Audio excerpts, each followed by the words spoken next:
Hi there, welcome to another episode of 411 Pop Culture. This is your host, Justin Steele. Today we are going to be talking about The Conners, the complete first season. Today with me is Danielle Almendra. How you doing today, Danielle? Good. Good. We are wearing some fun shirts. She got me this emotionally attached to fictional characters, because it's true. And she is wearing a Golden Girls t-shirt, because who doesn't love the Golden Girls? So, we just finished watching the final episode of The Conners after it's been rebooted since the new Roseanne coming back again. We did an earlier episode talking about the first episode or two, and now we finished the series. So, what did you think, Danielle?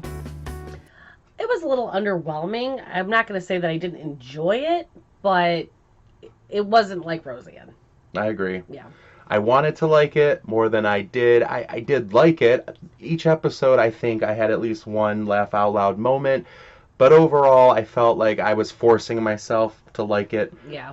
Only because I wanted what is gone forever. I just think like the legacy of the original series, it could have possibly had the bar raised to be that good again if they had kept Roseanne, all this stuff, which I understand all the issues and everything, but I do think again that they could have used it as a platform, everything she did, and use it as a way to kind of remedy the situation in a more profound way other than just firing her, because it does affect all the rest of the cast and crew. Even though I enjoyed following certain storylines, I do think that there was something missing. I think what I missed the most about it was, you know, when Roseanne walks into the room, you're like, what is she going to do? What outrageous thing is she going to say? It was the excitement, the anticipation of how she was going to react to a situation. Was she going to be crazy? Was she going to be funny? That element was completely gone, and I think it took away from that anticipation and the excitement of watching the series. Well, I think everybody on the show is funny, but they are actors, and I think she has acting abilities, but she is the comedian of the show. So it kind of, you need that sort of center. You know, Sarah Gilbert, I would say, would be the closest to having that sort of sarcastic one-liner ability, but she is more of an actor, so it is, you're sort of watching a show now, whereas the original series had a little bit more of something special because of that sort of balance between the two. Now, one thing that I really did enjoy about the continuation of The Conners was the relationship between Becky and Darlene. I thought that the sister element was good. I really liked how they kind of came together to be able to rely on each other. And I thought that that seemed, of all the moments from the show, a close second would be Dan and Jackie and their sort of wacky relationship. Yeah, I felt it was almost... It was forced, I feel. Oh, like. yeah. I do feel agree, like... though. Yeah, that's what sisters do. They grow up, they make amends. Sometimes they don't. You know, they get along. They're there to help each other out. But it really seemed, I mean, with the way they grew up and the way we remember them growing up, is they're just not the sisters that are going to get along. And I think that maybe Roseanne's death kind of maybe That's forced what I was just going to say, though. That's what I was going to say. I feel like it was forced, but perhaps it was forced because of a forced situation, which would be the loss of their mother. They're kind of like, they would be floundering without each other, and so it's kind of like a connection that was always there is now a little bit more mature. But yeah, Dan and Jackie, I don't know, I'm always sort of uncomfortably waiting for them to like look at each other in a certain way. Well, I remember some of the most interesting episodes from the original series. There were one or two episodes that kind of dealt with that idea of perhaps Jackie and Dan having the potential to have something if Roseanne wasn't in the picture. And now that Roseanne isn't in the picture, it's kind of like, ugh, especially because of how Jackie was treated this past season. You know, I don't know if it was necessarily because of Matthew Broderick, but I think that his character was truly despicable, and I think it should have only lasted a couple episodes. I really wish it hadn't lasted the entire season. It made me like sick for Jackie the whole time, and I don't want to sit there sick for Jackie the whole time. I want to enjoy her zaniness. And with the whole Peter Jackie thing, it just didn't feel right. He was definitely weird. You knew there was something weird about it, and the last episode where Jackie really kind of like confronts him. I mean, that was a very un-Jackie-like thing, so it was nice to see her finally, like, find her strength, find her voice. Whip him with the towel. Right.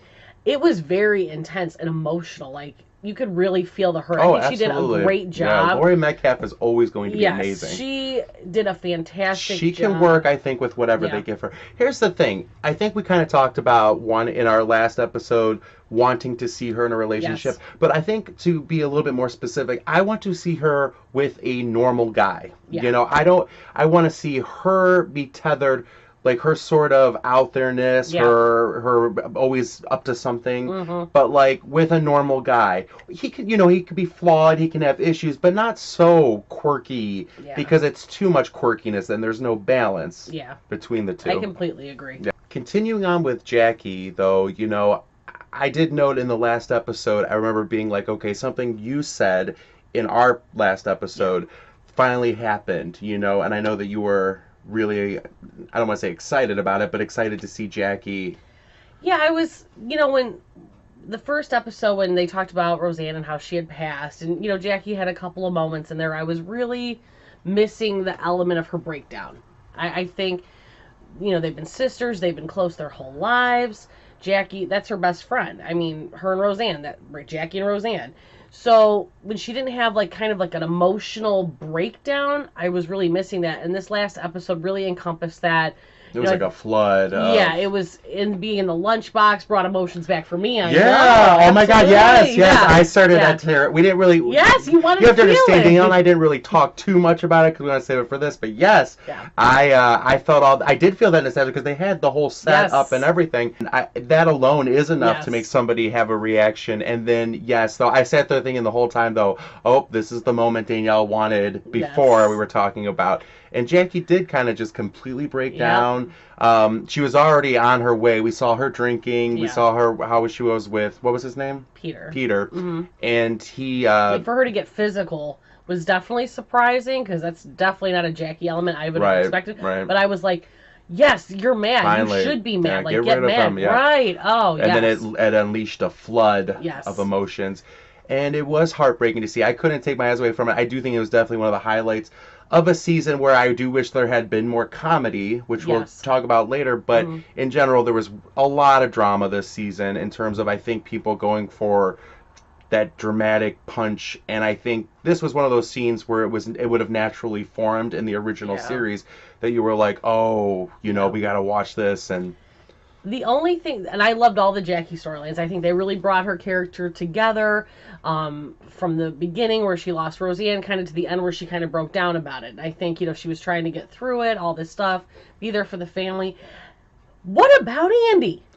Right? What about Andy? Well, I did Tell us about Andy. I did have a way that they could explain Andy, is the fact of, toward the end of the original run, Jackie and Fred kind of dissolved their marriage, and I could see a reason for her not really talking about Andy, as if Andy, when he was in a young, maybe 7, 8, or 9, as much as Jackie was overprotective and loved her son, she may have pushed him into Fred's arms, and, he's been living with Fred this whole time.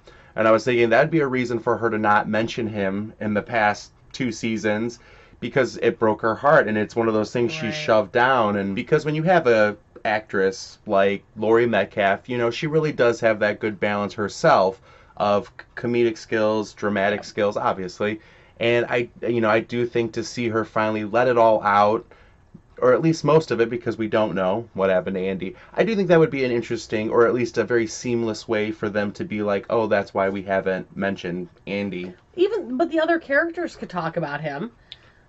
I mean, it's like he never happened. But who knows how long? I mean, if it's been, say Jackie let him go, or that he went to Fred when he was like 8 or 9, that would have been 12 years ago. I mean, we only see small glimpses into their lives. It's not like every conversation, especially if it is a trigger point for Aunt Jackie to be talking about Andy, they might kind of avoid that conversation. I just, when they first started the Roseanne reboot, back when Roseanne was on it, they kind of said, like, oh, everything kind of didn't happen. They kind of made jokes about it to kind of get us back to, like, what happened. Mm-hmm. And, they talked about Jerry being off on a boat or something. Like, they did actually mention everybody, but to not mention Andy, at least at that point... I definitely think it's weird. I don't know why. I mean, I really don't. It bothers me. No, I agree. It's a lingering thing. It pops up in my head, too, and it's just something I think that if the series is going to continue, they need to resolve in the first episode of like the next one. It has to be brought up. And even Fred too. Yeah. Like that would be fun.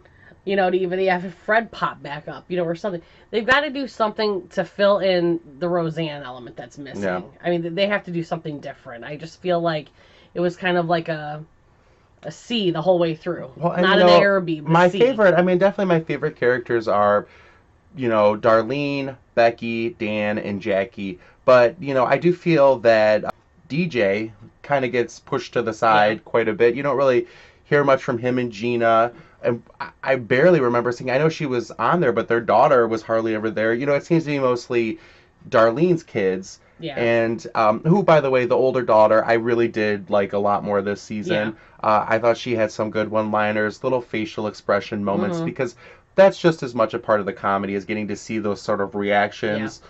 Like I said, I think there's a lot that they need to work on, because I did feel myself pushing most of the time to be like, I want to like the show more than I do. I did like how, when Jackie was having her breakdown, Dan was there to rescue her. Yeah. He is, and throughout Roseanne, even though he couldn't stand her, he always came in. Fisher, like the whole Fisher episodes and everything. Absolutely. He got involved with Fred too. He was put in the middle of some things with them as well. I do feel like, I think we talked about it for a brief moment, but you said, Dan was very, cool this whole season about Roseanne. Well, the first couple episodes, he definitely was very intense. But the rest of the season, he just seemed to be mostly focused on Becky. And maybe that was his way of coping, to kind of put his energy then into worrying about the kids, because he did change, his stance on immigration and immigrants in general, which is a point to be made, is that, I feel like when you have the right or the left, you tend to, the right has this notion of, it's like taking all the emotion out of it.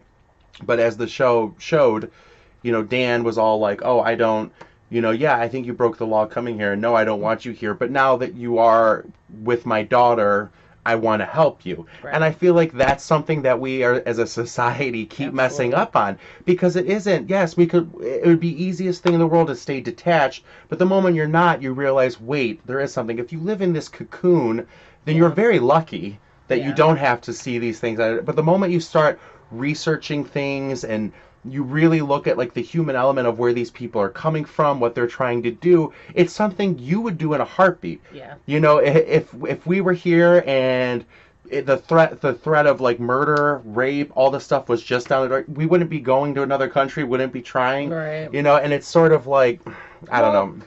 I'm glad they talked about the immigration issues. I know that was something that was great about Roseanne. She always talked about the things that you didn't want to talk about, things that were present, things that were happening, things that were current. The comedy is missing. It's just missing. Roseanne would have been in there with her one-liners, her funny jokes, her inappropriateness, which is why we love the character. Unfortunately, that inappropriateness translated into real life, and she lost the show. Well, I feel like, she would walk into her room, and you never knew what she was going to say, and it would be shocking and usually hilarious. And I feel like that's Roseanne's humor, and what got her into hot water is that she does tend to say whatever, and it's always shocking and usually funny, and then this time it was just not, it missed the mark, and it had consequences. That's the point of bringing up those current issues. It's her taking something that's serious, bringing it into the show, making it, funny, so that we can see a different element of it. Less intense. We get these debates and these arguments, and we can't separate, and at least it loosens the tension, which is what's missing. I agree completely. There's no tension. I feel like each scene, of course there were moments that ended on a comedic note, but I feel like in the original series, even in the first season back of Roseanne, they still had moments more of comedy. Yeah. And I feel like each almost, not every, but pretty close to every scene ended with some sort of dramatic moment or something. It's like it wants to be a drama. Yeah. And I'm like, that's not what people, yes, we loved the dramatic moments, but it's because we fell in love with these characters as funny characters. Yes. That's how we relate to them. Mm-hmm. To just have the drama coming at you, it does feel like we're watching a multi-camera show, which is what they use for sitcoms, but as a drama. Well, right. And I know you laughed more times than I did. I don't even think I laughed at all through the last episode at all. And like with the Becky storyline with the baby, I literally cannot stand it. I think it is the worst storyline possible. I don't like it. You might feel differently, I think it's I'm absolutely ambivalent about ridiculous. it. I think it's so ridiculous. Well, what do you think's ridiculous about it? She's in her 40s. It's just so unlikely. And then all of a sudden it randomly happens right after she was going to be a surrogate for somebody. You know, she slept with the bus boy. I mean, come on, Becky. You used to be a straight A student. You're not that self-loathing. You know, though, I might disagree with you. Again, I like to be clear. I'm ambivalent about it, but I would like to say sometimes I think that if you do well in school and you might peak too soon, or you do really well early on in life and then things don't turn out the way you hoped they would or thought they would or expected they would, you could be even more destructive than somebody that was always just kind of, average or, run of the mill, because you do have the intelligence to know what behaviors are the most destructive. No, I do. I don't think Roseanne would have let Becky be like that for that long. Roseanne, as her mother, would have had an opinion, would have voiced her disappointment for sure. And I know that she was, let Becky go off and get married and kind of accepted it. But I think with the Roseanne character, I don't think. Well, when do you mean Roseanne wouldn't have let her? What do you mean? Like, I think she would have tried to encourage her. When? Like after Mark died? Are you talking about, or before? After Mark died. Well, I think so too, but when somebody dies, I mean... Well, yeah, she would have let her go off the rails for a little bit, then she would have... But that was Roseanne, she would have reined her back in. Said, come on, Becky. From what I'm understanding between the two, over the years that we didn't see, Becky's always trying different stunts or different schemes to kind of get herself back together, and they always keep failing, and she keeps digging herself into more of a hole. And I can't remember exactly, because, Darlene went off, got married to David, but I think, I don't know how much Becky was involved in Roseanne in life, at the time. So, what did you think of it? Like I said, I'm ambivalent about it. I'm not like, oh, what's going to happen next? But I can see, I guess I disagree with. I believe that it is possible for somebody that was, because Becky was the star of the family in terms of academic success, and it's always been.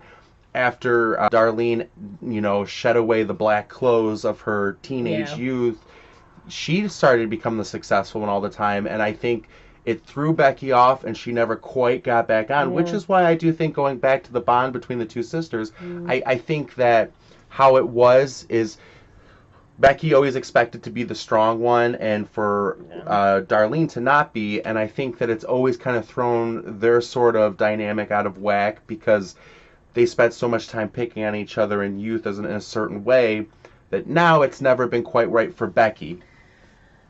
Yes. Well, okay, so besides the baby thing being ridiculous, the baby shower at the end, she's barely pregnant. They're having a baby shower. Just to bring Juliette Lewis in to say that she wants to have a kid so that David can Which show I will say, I feel like there were moments with Juliette Lewis that I really liked, but she was either woefully underutilized, or I don't know, I just never quite. I was super excited for Juliette Lewis to be in the show, and I kept kind of waiting for that moment with her, and I never really got it. Well, and speaking of all that, how things wrapped up in the end, I know you did, and I really did. I liked Ben with Darlene and Ben, and the whole setup now that Darlene kind of has to choose David or Ben. Okay, David is now a loser. I will be the first to say that I was a huge David and Darlene fan. I was always, when the Roseanne reboot first started and they brought David in and he stuck through the window, and I was like, I'm so excited. And then now I'm like, Darlene, he's a loser. Okay, he's a loser. His girlfriend dumped him, and he's running back to her, and she's got this great relationship, and for her to even question it just drives me crazy. She wouldn't do that. I have to say, I agree. I mean, I think the viewer in me that wants the series to continue doesn't want Darlene to move out of the house into Chicago, which is the ultimate cliffhanger-y will she, won't she thing with Ben. However, I do like her with Ben. I like Ben a lot. I think he's fun. He's a good fit for Darlene. He brings the comedy back. He at least for her, at least for that arc. Yes, he brings a lot of comedy back. Plus, which is what I wanted for Jackie. A guy like that's kind of like, he doesn't need to be the same character by any means, but somebody real, somebody based in reality. I felt like Matthew Broderick's either interpretation or the character itself was too wacky for also Jackie being too wacky. and I only use the term wacky because that's what all the special features, Yeah. DVDs back in the day, we said, Aunt Wacky Jackie. Jackie, if she's such an out there character. Darlene, he was a good balance because he's such a normal, tough guy for her to be so liberal. That would have been a good way for them to end the show with, the series, if you will. With Ben asking her to go, her saying yes. I think that would have been a great end if they were going to just stop it. Great. But they really rushed a move like that, which really put her in an awkward position. And now that Big Bang Theory is over, they're going to try to bring David back in. And I just think it's crap. I think it's crappy writing on their part. She barely dated him for any time. I mean, especially getting out of a relationship with David, having 2 kids, her mother just died, she's taking care of her dad. This guy who she's been with for what? Maybe 6 months, 10 months, let's just give it. Says, oh, just uproot your life, leave your dad. I don't feel like it was unbelievable. I just feel like it was a rushed storyline. Why can't they give them another season in Lanford? Maybe before we get to this sort of this big question. I think it's a gimmick. It's a gimmick to get people back. And I'm not a fan of gimmicks. I think if a show is good, it doesn't need to rely on any gimmicks. I don't remember any real cliffhanger type seasons to the original series. Anything ending on a cliffhanger. Everything always kind of wrapped up. Yeah. Well, except for ironically, the very last season, they ended with the lottery cliffhanger because they knew they needed some sort of gimmick to bring it back because the show was faltering. And I think a show is either going to do well or it's not. And it's not going to be because of a cliffhanger. A show like this, we don't watch it for what's going to happen next season. We watch it because we really enjoyed the season that we just watched, and that's what brings you back. I just, with the whole Ben thing with the keyboard and him kind of telling Mark that he should have practiced and Darlene having a problem with it was very quick. Again, I feel like, that could have been a big, Roseanne Dan type blowout kind of thing. You're not getting that element. It's really missing. I really think the comedy is missing completely. You're right. It borders more on more of a drama almost. It's not as enjoyable. But we love the characters. That's why we keep watching. And we're waiting for that to come back. And it should come in waves. Like, we're riding the comic wave so that when a dramatic moment happens, we're really affected. Yes. But when it's kind of always drama, comedy, drama, you're kind of like, I've already at that maximum level. I can't keep feeling more. You almost want to kind of back off a little bit. I just think overall, they really need to let it just play out. I know there are only 8 episodes now and not however many used to be in a season. 22 episodes, 23. They're trying to cram it all in. Maybe that's just wrong with TV in general anymore, is everything's 8 episodes or 9 episodes. Well, I think that they took one misstep and now they're second guessing every move. And, at some point you got to just take a breath, relax, just let the stories happen. Yeah. I think that that's almost what kind of happened at the end of the original run, was that we started having these big, huge things. And I'm all about, I love the show for talking about such political issues or this or that, but I think they need to let more time develop for just the family stuff, just the family dramas. Not family dramas because we're disagreeing politically or this or that, but because, Darlene's a little bit pissed at DJ this week. As we start to wrap this up, though, I think, I'm glad to see you have so many passionate views about it, and I think that just goes to show how much we really wanted the season to be good. And, I don't know how I'd really rate this season other than I wanted it to be better than it was. I think it was still doing okay. It's still, I looked at some of the figures and it looked like it was averaging about 5 million viewers per week. I think that's still decent. I have a feeling a lot of people feel the way that we do in terms of wanting it to be better than it was. I think that there were some funny moments. You're right, though. I found myself laughing and kind of checking to see why you weren't. But it definitely wasn't anywhere near where it once was. No. And, even when Roseanne, the first season, or if you will, the 10th season of Roseanne came out, I didn't expect it to be as great as the original series. I was ready for a new spin, catch up with the characters. I guess I never had high expectations because I knew having that group of people would be fun. However, I do think that it's like missing the bar even more so. Well, I know you have a higher bar on things anyway. Yeah. And in general, though, it's missing it because it's trying to be what it thinks it should be as opposed to maybe what it is. Yeah. So, what do you think, though? Tell us what you think Did you enjoy this past season of The Conners? Do you think it's going to make it for another season? Do you want to see more? Please comment, like, subscribe. Please subscribe. I know that everybody does this. Subscribe. But if you really would for anybody, we would like it. But this is 411 Pop Culture. Again, I'm your host, Justin Steele. With me is the beautiful Danielle, and we will see you soon. Thanks.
But yeah.